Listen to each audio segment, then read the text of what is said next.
அன்பானவர்களே, இயேசு கிறிஸ்துவின் நாமத்துக்கு ஸ்தோத்திரம் உண்டாவதாக. இந்நாளுக்காக தேவனுக்கு நான் நன்றி செலுத்துறேன். இந்நாள் முழுவதும் கர்த்தர் உங்களோட இருந்து பெரிய காரியங்களை செய்கிறார். உங்க தேவைகள் எல்லாம் சந்திக்கிறவராக இருக்கிறார். எத்தனை நாள நீங்க ஜெபித்து கொண்டிருக்கிறேன், எனக்கு இந்த கஷ்டம், எனக்கு இந்த பாரம், எனக்கு இந்த வியாதி, எப்படி தீரும் அப்படின்னு சொல்லி நீங்க ஜெபித்து கொண்டிருக்கலாம். ஆனா கர்த்தர் சொல்றாரு, வசனம் பாருங்க, எரேமியா 32:42 நீங்க பாருங்க, நான் இந்த ஜனத்தின் மேலே இந்த பெரிய தீங்கை எல்லாமே வரப்பண்ணினது போல அவர்களையே குறித்து சொன்ன எல்லா நன்மைகளும் அவர்கள் மேலே வரப்பண்ணுவேன் என்று கர்த்தர் சொல்லுகிறார்.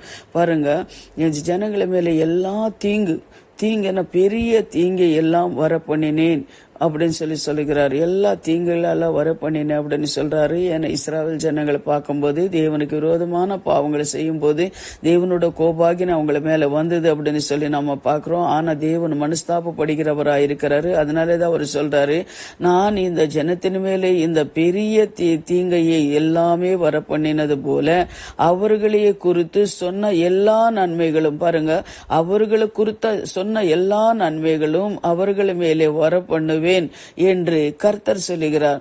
தீங்கு வர பண்ணினார், ஆனா அவர் சொன்ன அந்த நன்மைகள் எல்லாம் என்ன பண்றாரு, உங்களை மேல வர பண்ணுகிறேன் தேவன் என்ன சொல்லுகிறார். அதனை போல அன்பாளவர்களே, நம்ம தேவன் என்ன பண்றாருன்னா அடிக்கிறாரு, ஆனா சிச்சிக்கிறாரு. அதே போல நேசிக்கிற தேவனாக கூட நம்ம தேவன் இருக்கிறார் அப்படின்னு சொல்லி இந்த வசனங்களை நம்ம பார்க்கலாம். அதே போல எரேமியா 31:28 நீங்க கூட பார்க்கும்போது, அப்பொழுது நான்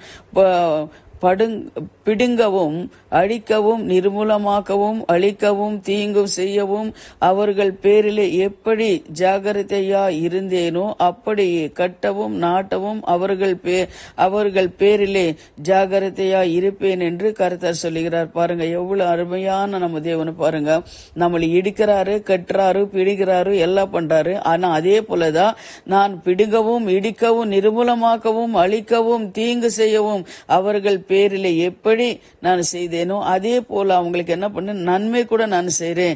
ஏன்னா அவங்க என்ன பிள்ளைங்க, அவங்களை அடிக்கிறதுக்கு அதிகாரம் எனக்கு இருக்கு. அதனால அழிச்சு நான் திருத்தி என்ன பிள்ளைங்களுக்கு மறுபடி நான் என்ன பண்றேன், கட்டுகிறேன்.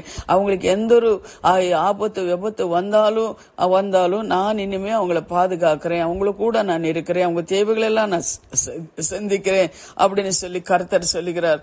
அன்பானவர்களே, இந்த காலை வேளையில இந்த வார்த்தை தேவன் அவங்களுக்கு கொடுத்திருக்கிறார்.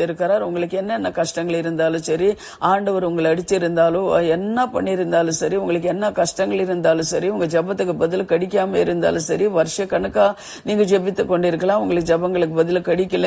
ஆனாலும் தேவன் என்ன பண்றாருன்னா உங்களை மேல அன்பு வைத்ததுனால அவர் என்ன பண்ணாரு, இன்னும் உங்களை சோதித்து கொண்டிருக்கிறார். ஆனா உங்களுக்கு என்ன பண்ண, சோதித்துக்கு அப்புறம் சுத்த பொண்ணாக அவர் மாற்றுகிற தேவனா இருக்கிறார் அப்படின்ட்டு சொல்லி நம்ம மருந்து போக கூடாது. ஏன்னா எல்லாரும் நம்மளை கைவிட்டா, உங்களை கைவிட்டாலும் கர்த்தர் உங்களை ஒரு நாளும் கைவிட மாட்டார் அப்படின்னு சொல்லிதான் நம்ம இந்த விசுவாசிக்கணும். ஏன்னா தேவனை பார்க்கும்போது அவரு இரக்கமுள்ள தேவனா இருக்கிறார் அப்படின்னு கூட நம்மளுக்கு தெரியும். அதே போலதான் அன்பானவர்களே, இந்த காலை வேளையில இந்த வார்த்தை கேட்கிற நீங்கள் இந்த வார்த்தை கேட்டு நீங்க ஜெபிங்க. இத்தனை நாள் நம்மளுக்கு இந்த கஷ்டங்கள் இருந்தது, தோல்வி இருந்தது, இனிமே என் தேவன் எனக்கு விடுதலை கொடுக்கிறார் அப்படின்னு சொல்லி நீங்க என்ன பண்ணுங்க, சந்தோஷமா சமாதானமா விசுவாசத்தோட இந்த வசனத்தை தியானிங்க. கர்த்தர் உங்களை என்ன பண்றாரு, பெரிய காரியங்களை உங்களுக்கு செய்யறார்.